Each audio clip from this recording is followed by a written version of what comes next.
समझना, इस स्टेटमेंट को अगर अपन ऐसे कहें, इस स्टेटमेंट को अगर अपन ऐसे कहें, थोड़ा ध्यान देना कि current is directly proportional to potential difference, तो भी ये स्टेटमेंट ठीक है, तो भी ये स्टेटमेंट राइट है। चाहे आप ऐसे कहो कि V is directly proportional to current, या फिर आप ऐसे कहो कि current is directly proportional to potential difference, दोनों ही स्टेटमेंट ठीक है।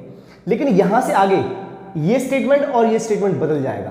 देखिए कैसे, I इज इक्वल टू, आपने प्रोपोर्शनलिटी का साइन हटाया तो एक कांस्टेंट लगाना है। अब जो कांस्टेंट आएगा बच्चा वो R नहीं होगा, अब जो कांस्टेंट आएगा वो 1/r आएगा, तो 1/r इंटू वी। अब आपने क्रॉस मल्टीप्लाई किया तो यहां बन जाएगा I into R is equal to we.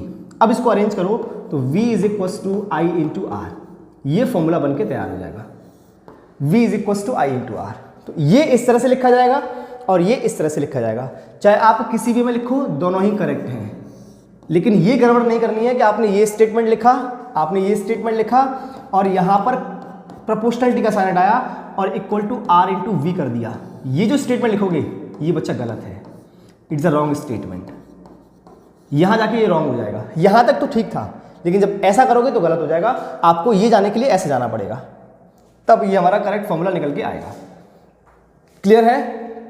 दोनों ही वैलिड हैं, दोनों ही वैलिड हैं, दोनों ही ओम्स लॉ को इंडिकेट करते हैं।